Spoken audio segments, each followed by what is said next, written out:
Hola, mi nombre es Pamela Desjardins, curadora de la exposición El orden de los factores y... Soy Sandra Gamarra, la artista de la exposición.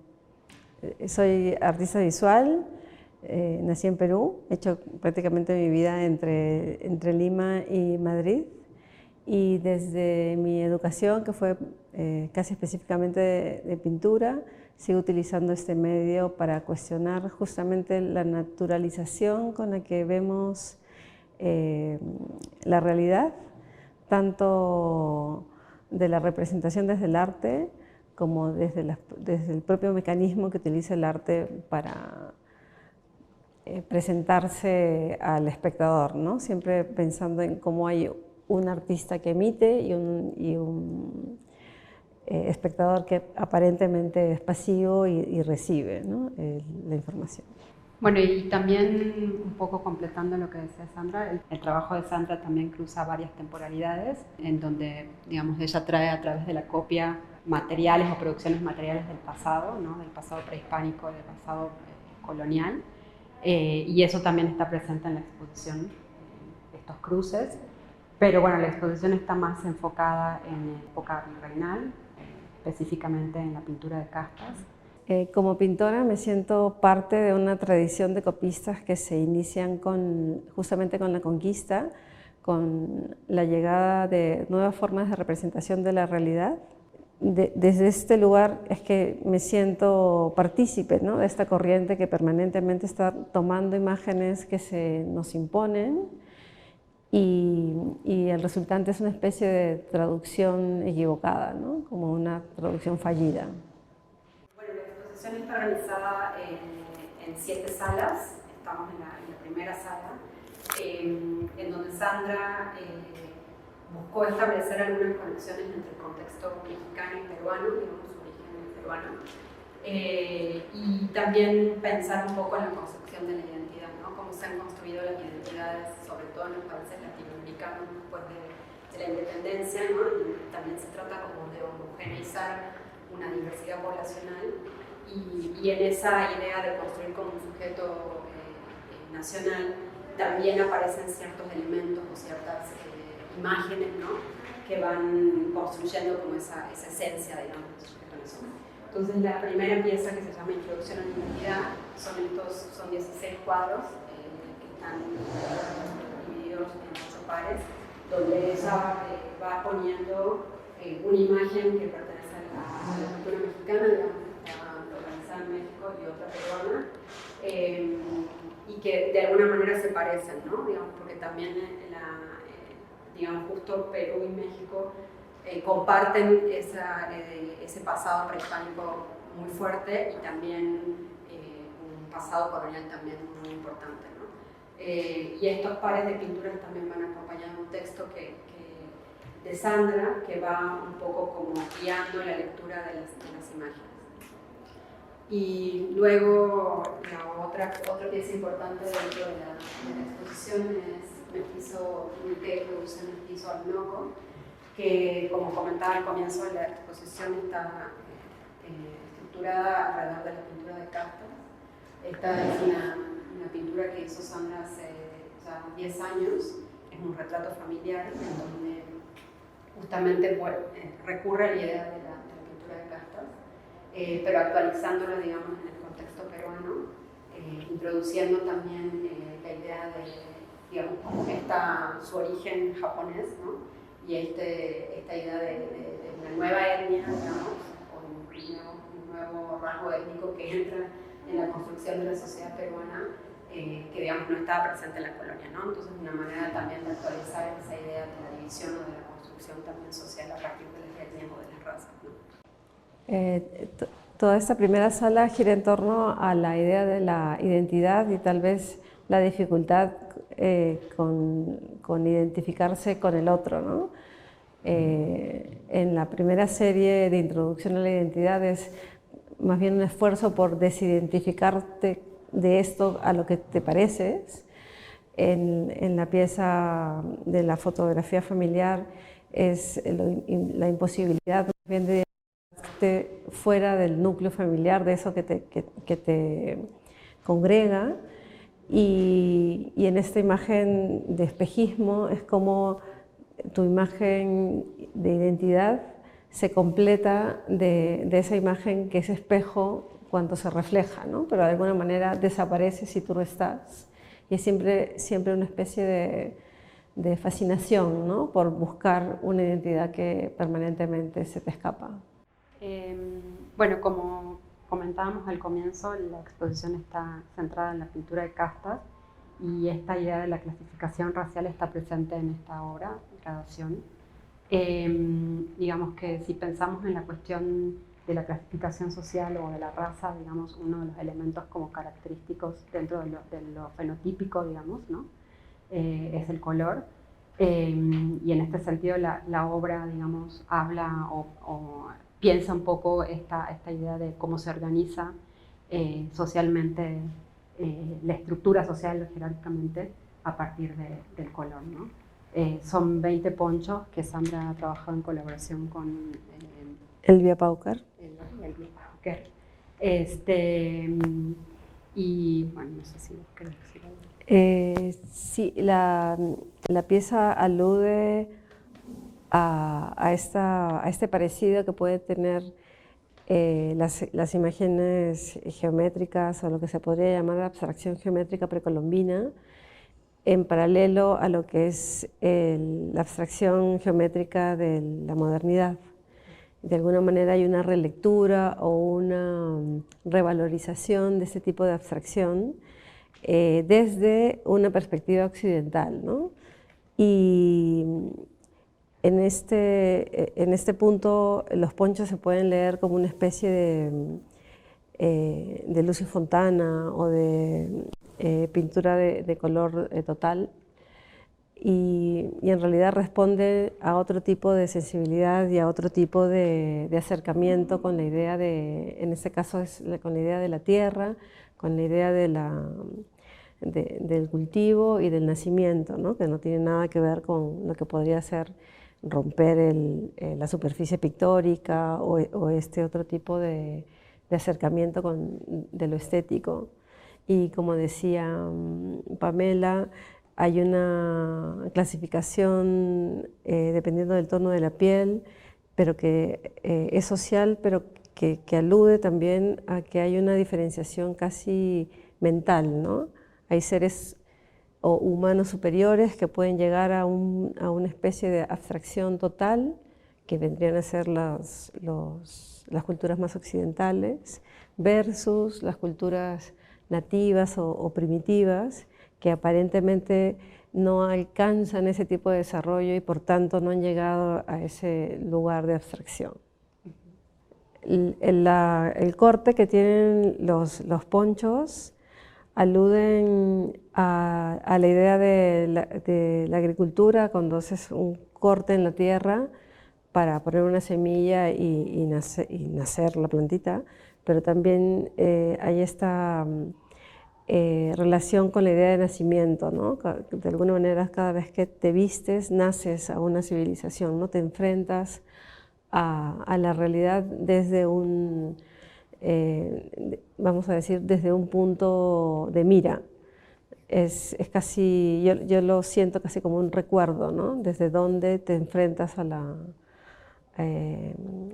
la vida, porque también es bueno, ¿no? Recordar que a diferencia de la visión judeocristiana, en donde el humano es creado fuera de la tierra y es puesto en la tierra como un castigo, para las comunidades autóctonas el humano nace de la misma tierra, ¿no? No hay otro lugar mejor ni otro lugar de castigo, ¿no? Todo sucede en el mismo lugar y por tanto hay una comunidad y hay una relación mucho más física, ¿no? con el mundo que la visión occidental de la vida, ¿no? Bueno, en la tercera sala encontramos Producción-Reproducción, una serie de 20 pinturas que mandó a reproducir Sandra Gamarra en China. Es la reproducción de la única serie de castas que hay en Perú. Y luego Sandra interviene en estas pinturas pintura con citas de Silvia Federici, que es una teórica feminista, y Claudia Massey, haciendo también alusión a la cuestión de género, no solo a la clasificación racial, sino también a esta representación como muy evidente de la reproducción de la familia que hay en la pintura de Castorp, que es una familia también heteronormativa, y también retomando la idea de la frase produce, que se repite en las leyendas de las pinturas de Castorp. Y en ese sentido, la lectura que hace específicamente también Silvia Federici tiene que ver con o apunta, digamos, a esta lectura desde el marxismo en relación a la fuerza de trabajo, que es digamos, el rol que tienen las mujeres en el sistema capitalista. Y es un rol que está invisibilizado, que no es considerado trabajo y que por tanto no solamente invisibiliza el resultante de ese trabajo, que es el obrero, vamos a decir, que está listo para ocupar, dependiendo de su estrato social, el lugar que le corresponde en el sistema económico, sino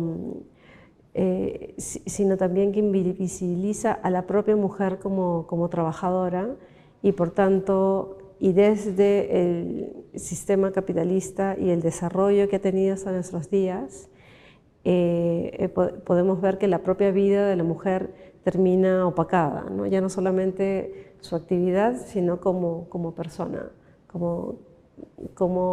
en el momento en el que desaparece la actividad, desaparece también la persona que lo ejecuta.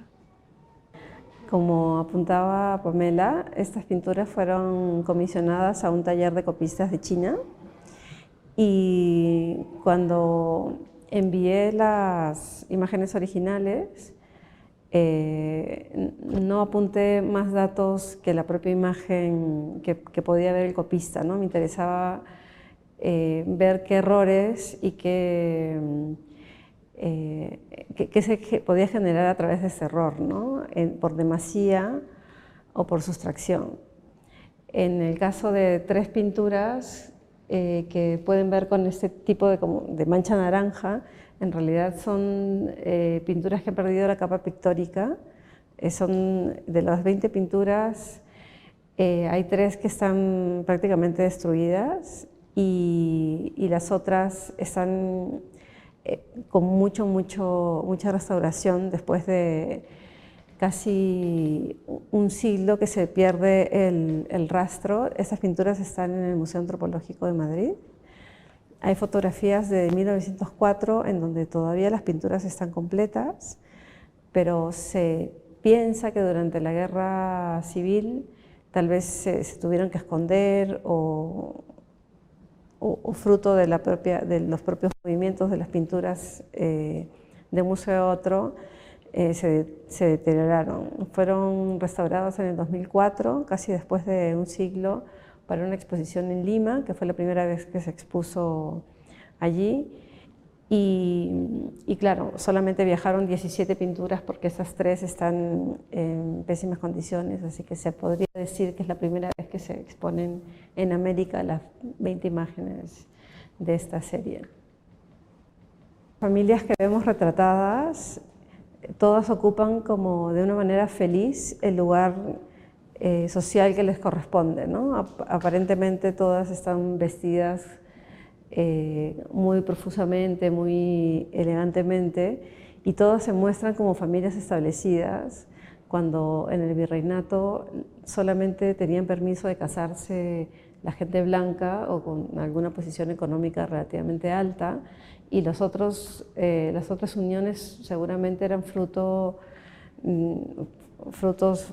fortuitos, de los encuentros interraciales o interétnicos, o tal vez fruto de violaciones, y de relaciones que no necesariamente se condicen con este ideal de familia feliz que procrea ciudadanos para la sociedad. Estas vitrinas están cargadas de pinturas de objetos precolombinos, tanto de Perú como de México. pero son pinturas de esos objetos, ¿no? Están desnaturalizados, vamos a decir, de su lugar de origen, y aunque en un primer momento hay una ficción de tridimensionalidad, que justamente lo da la pintura, una vez que cruzas las vitrinas, te das cuenta que en realidad es una ficción, es una metáfora de alguna manera a esta imposibilidad de encasillar y de racionalizar de una manera occidental, pensando que estos objetos pertenecen a otras culturas y cómo pierden su entorno, ¿no? Termina siendo como una especie de recortes o de fantasmas, de sensibilidades mayores. No, y también, digamos, en la parte de atrás, en el reverso de las pinturas, hay unos adjetivos que escriben, que son adjetivos que actualmente se usan de manera peyorativa para nombrar a personas que, digamos, no occidentales, por decirlo de alguna manera. Y muchos de estos adjetivos provienen de esta clasificación racial de las pinturas de casta, ¿no? Que no necesariamente son los mismos, pero digamos que esta idea de la diferencia o la división social a partir de una adjetivación también está presente en la pieza. Este espacio se puede entender como un punto de inflexión porque aunque remite, como decía Pamela, a esta forma de nombrar al otro desde la diferencia y desde lo peyorativo, por tanto, también estos escritos están sobre un fondo color rojo indio. El rojo indio alude a esta clasificación también que también encontrábamos en la segunda sala de los ponchos, en estas clasificaciones como muy esquematizadas de lo que vendrían a ser los hombres blancos, los hombres amarillos, los hombres rojos y los hombres negros, ¿no? Todos nosotros estaríamos circunscritos en esta idea de hombre rojo que está en un momento intermedio, casi como en vías de desarrollo, como mucho tiempo han nombrado nuestros países, y que a mí me interesa mucho pensar en cómo en el momento en el que alguien señala a ese otro que no es él, termina también definiéndose, ¿no? De alguna manera Occidente termina de definirse como superior porque encuentra un inferior, ¿no? Encuentra a quien señalar como diferente.